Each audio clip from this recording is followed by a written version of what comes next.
Good morning to all students. मैं सुनीता चौधरी, सहायक आचार्य रसायन शास्त्र से आज आप सभी से BSc part third paper third के topic spin coupling and coupling constant की चर्चा करूंगी।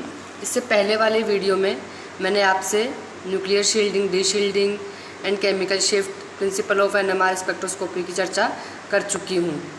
जैसा कि न्यूक्लियर शील्डिंग और डीशील्डिंग के टॉपिक में मैंने आपको बताया था कि यदि किसी प्रोटॉन से इस प्रकार का ग्रुप जुड़ा हुआ है जिसका प्लस आई इफेक्ट हो या इलेक्ट्रॉन डोनेटिंग नेचर हो, तो उस प्रोटॉन की शील्डिंग हो जाती है, क्योंकि उस प्रोटॉन के चारों तरफ सिग्मा इलेक्ट्रॉनों की डेंसिटी बढ़ जाती है और जो सिग्नल है वो आपको अपफील्ड मिलता है। जबकि यदि उस प्रोटॉन से ऐसे ग्रुप जुड़े हुए होते हैं जिनकी इलेक्ट्रॉन विड्रॉइंग नेचर होती है, यानी कि माइनस आई इफेक्ट दर्शाते हैं, तो उस प्रोटॉन के चारों तरफ सिग्मा इलेक्ट्रॉनों की डेंसिटी घट जाती है, जिसके परिणाम स्वरूप जो है डी शील्डिंग होती है प्रोटॉन की और सिग्नल भी डाउनफील्ड मिलता है। यानी कि किसी भी प्रोटॉन के द्वारा जो एब्जॉर्बेंस होता है या जो है अवशोषण होता है वो उसके चारों तरफ जुड़े हुए ग्रुप्स पर या अन्य प्रोटॉन पर निर्भर करता है। तो किसी भी प्रोटॉन के निकट स्थित भिन्न प्रकार के किसी अन्य प्रोटॉन के चक्रण से जो चुंबकीय आघूर्ण उत्पन्न होता है, मैग्नेटिक मोमेंट उत्पन्न होता है, वो भी उस प्रोटॉन के अवशोषण को प्रभावित करता है। और वो विद्युत चुंबकीय विकिरणों का अवशोषण या तो अपेक्षित चुंबकीय क्षेत्र से थोड़ा निम्न क्षेत्र में यानी कि डाउनफील्ड या फिर थोड़े अपफील्ड क्षेत्र में अवशोषण करेगा। इसे अपन स्पिन कपलिंग कहते हैं। तो यहाँ पर जो सिग्नल है वो सिंगल रेखा या सिंगलेट के स्थान पर जो सिग्नल है वो 2, 3 या ज़्यादा रेखाओं में बटा हुआ मिलेगा, जिसे हम डबलेट, ट्रिपलेट या फिर मल्टीप्लेट के रूप में प्रदर्शित करते हैं। तो सिग्नल के इस प्रकार बटने या विपाटित होने को ही अपन स्पिन स्प्लिटिंग कहते हैं। यानी कि जो सिग्नल मिलता है वो प्रोटॉन के कारण मिलता है और जो सिग्नल बटता है 2, 3 या ज़्यादा रेखाओं में वो पास वाले प्रोटॉन के कारण, यानी कि उसके निकट स्थित प्रोटॉनों के कारण, यानी कि केमिकल एनवायरनमेंट के कारण बढ़ता है, जिसे अपन स्पिन स्प्लिटिंग कहते हैं। For example upon ethyl bromide को लेते हैं। तो एथिल ब्रोमाइड में जो है यहाँ 2 प्रकार के प्रोटॉन हैं, CH3 यानी कि मिथाइल प्रोटॉन और CH2 यानी कि मिथाइलिन प्रोटॉन।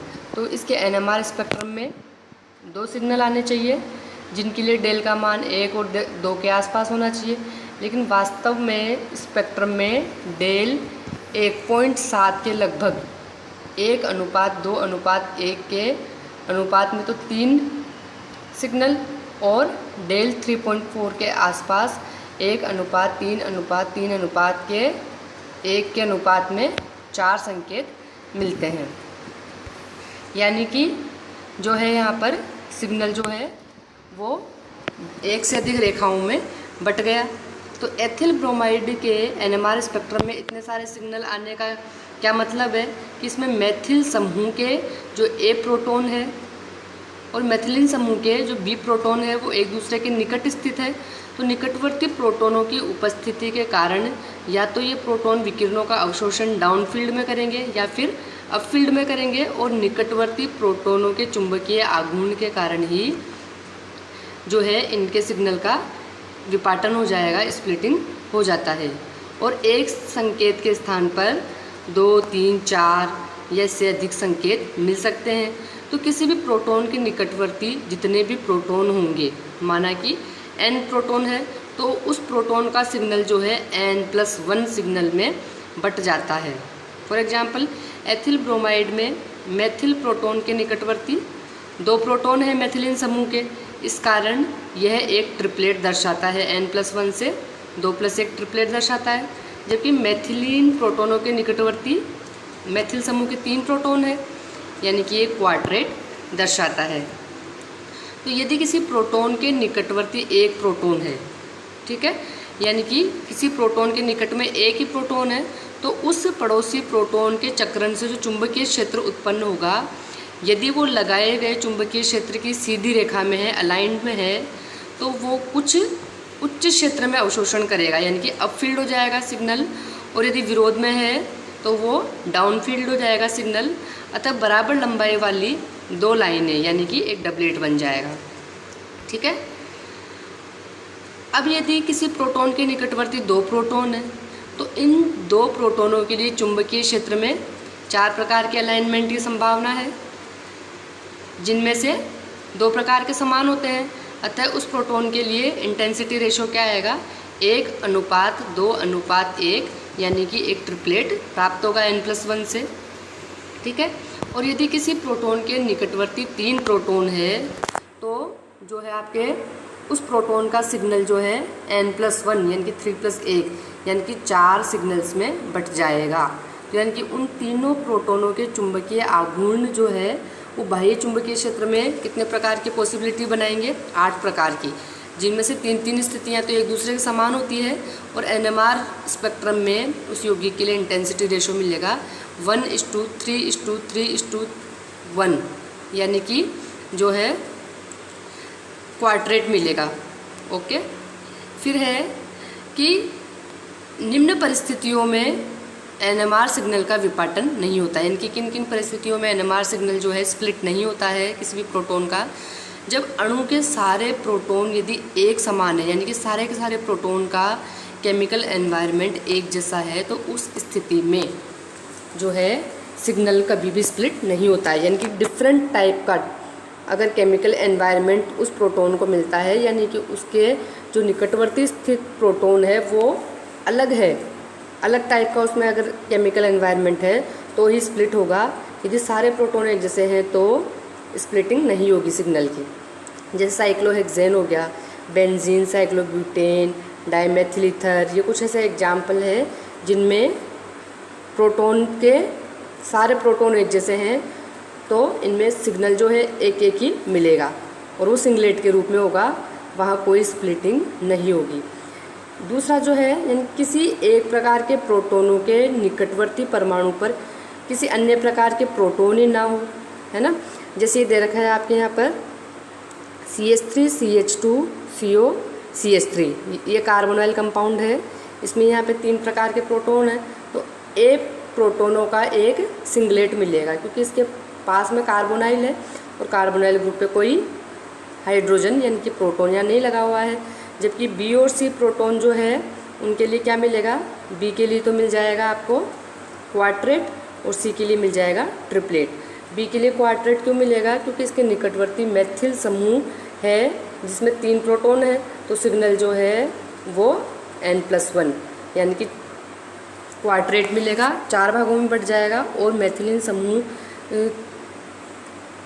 CH3 समूह के निकटवर्ती स्थित है, तो इसके लिए CH3 समूह के लिए आपको ट्रिपलेट मिलेगा n+1 से, 2+1 3। अब किसी मल्टीप्लेट में विभिन्न शिखरों की तीव्रता यानी कि पीक इंटेंसिटी क्या क्या होती है, तो अगर कोई सिग्नल जो है वो बटा नहीं है यानी कि सिंगलेट है तो इंटेंसिटी रेशो 1 होगा। कोई सिग्नल जो है वो 2 भागों में बट गया यानी कि डबलेट है, यानी कि किसी प्रोटॉन के निकटवर्ती केवल एक प्रोटॉन है तो वो 2 भागों में बट जाएगा, सिग्नल डबलेट हो जाएगा और इंटेंसिटी रेशो 1:1। अगर किसी प्रोटॉन के पास में 2 प्रोटॉन है तो वो n+1 से 3 भागों में बट जाएगा और इंटेंसिटी रेशो 1:2:1 आएगा ट्रिपलेट के लिए। अगर किसी प्रोटॉन के निकट जो है वो 3 प्रोटॉन स्थित है तो सिग्नल जो है 4 भागों में बट जाएगा और क्वाड्रेट के लिए इंटेंसिटी रेशो क्या होगा, 1:3:3:1। और यदि किसी प्रोटॉन के पास में 4 प्रोटॉन स्थित है तो सिग्नल जो है 5 भागों में बटेगा और क्विंटेट मिलेगा और सिग्नल की इंटेंसिटी रेशो क्या हो जाएगी, 1:4:6:4:1। इसी प्रकार से अगर किसी प्रोटॉन के नज़दीक 5 प्रोटॉन है एक जैसे तो सिग्नल जो है सेक्सटेट कहलाएगा, 6 भागों में बट जाएगा और इंटेंसिटी रेशो 1:5:10:10:5:1 ये इंटेंसिटी रेशो हो जाएंगे। ठीक है।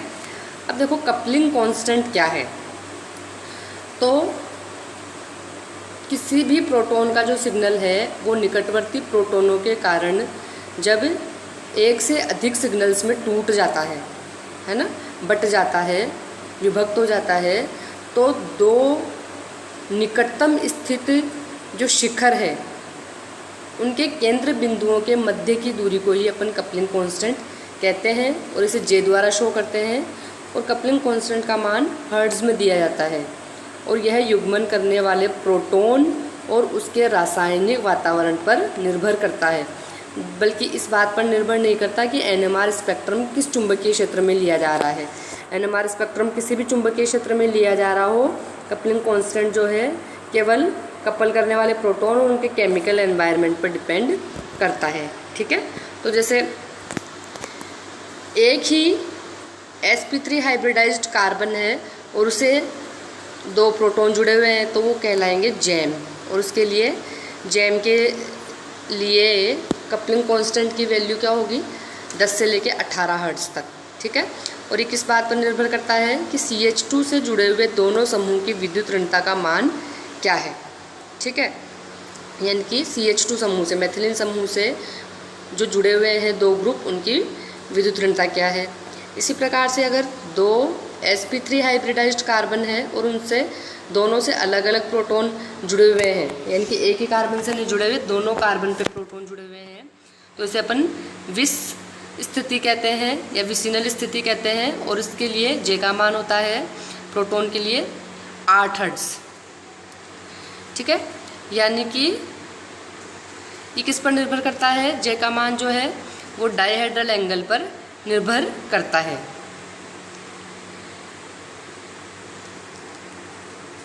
अब है आपके यहाँ पर जेमिनल एल्कीन में एक ही sp2 हाइब्रिडाइज्ड कार्बन से दो प्रोटॉन जुड़े हुए हैं तो जे का मान हो जाएगा लगभग 2, और sp2 हाइब्रिडाइज्ड कार्बन 2 है और दोनों से अगर प्रोटॉन जुड़े हुए हैं तो इसे सिस स्थिति कहते हैं, अपन सिस एल्कीन कहते हैं, और इसके लिए जे का मान 5 से लेकर 14 हो गया। ट्रांस एल्कीन में 11 से 19 हो गया, और बेंजीन है तो उसमें ऑर्थो प्रोटॉन के लिए 7 से 10 एंड मेटा के लिए 2 से 3 और पैरा के लिए 0 से 1, यानी कि पास पास स्थित जो प्रोटॉन है वो एक दूसरे को ज़्यादा इफेक्ट करेंगे और जो है स्प्लिटिंग ज़्यादा होगी। लेकिन पैरा पोजीशन पे चूँकि दूरी बढ़ जाती है, दूरी बढ़ने के कारण जो है इंटरेक्शन कम हो जाएगा और स्पिन स्पिन कपलिंग कम होगी। कपलिंग कम होगी तो जे के मान कम मिलेंगे। ठीक है, अब यदि दो निकटवर्ती प्रोटॉनों के रासायनिक शिफ्ट, केमिकल शिफ्ट के हर्ट्ज के मान में बहुत ज़्यादा अंतर हो, यानी कि डेल्टा न्यू का मान क्या हो, ज़्यादा हो, तो उन्हें दूर दूर के अक्षर यानी कि ए और एक्स से अपन शो करेंगे। तो इनके लिए डेल ए एक्स के मान जे ए एक्स की तुलना में काफ़ी ज़्यादा होते हैं। तो ऐसी स्थिति में प्रोटॉनों के द्वारा डबलेट प्राप्त होते हैं और इन्हें उनके जो युग्मन स्थिरांक होते हैं यानी कि जे ए एक्स के मान भी क्या होते हैं, दोनों के लिए समान होते हैं। यानी कि जब केमिकल शिफ्ट डेल का मान बहुत ज़्यादा होता है तो डबलेट मिलेगा, और जो कपलिंग कांस्टेंट जे ए एक्स की वैल्यू होगी वो दोनों प्रोटॉनों के लिए क्या होगी, बिल्कुल बराबर। अब यदि दो निकटवर्ती प्रोटॉनों के केमिकल शिफ्ट के मान में कम अंतर हो तो उन्हें हम निकटवर्ती अक्षर यानी कि ए और बी से प्रदर्शित करते हैं, यानी कि इनके लिए केमिकल शिफ्ट और कपलिंग कांस्टेंट के मान लगभग क्या हो, बराबर। तो इनके जो डबलेट है वो रेगुलर नहीं मिलते, उनके बीच वाले शिखर तो लंबे होते हैं और साइड वाले शिखर क्या होते हैं, छोटे होते हैं। ठीक है, अब देखो जैसे जैसे डेल्टा न्यू अपॉन जे का मान घटता चला जाता है, दोनों डबलेट क्या हो जाएंगे, एक दूसरे के पास आते चले जाते हैं, और साथ ही बीच के शिखर लंबे और साइड के शिखर छोटे होते चले जाते हैं। इस प्रकार पहले ये क्वाड्रेट होने का आभास देने लगते हैं, फिर ये डबलेट जैसे होने लग जाते हैं, और जब डेल अपॉन जे का मान 0 हो जाता है अर्थात दोनों प्रकार के प्रोटॉनों की प्रकृति समान हो जाती है, तब ये सिंगलेट आकृति ग्रहण कर लेते हैं। अब किसी यौगिक के स्पेक्ट्रम में 4 पीक्स का एक झुंड वास्तव में एक क्वाड्रेट होता है अथवा 2 डबलेट, ये ज्ञात करने के लिए लगाए गए चुंबकीय क्षेत्र की तीव्रता को बढ़ाते हैं, यानी कि जो है स्पेक्ट्रम का रेजोल्यूशन बढ़ाते हैं। तो चुंबकीय क्षेत्र की तीव्रता बढ़ाने से डेल्टा न्यू का मान तो बढ़ जाता है, लेकिन जे का मान क्या रहता है, अप्रभावित रहता है। अतः उस झुंड के चारों शिखर 2 डबलेट के रूप में पृथक हो जाते हैं। ठीक है, ऐसे अपन पता कर लेते हैं।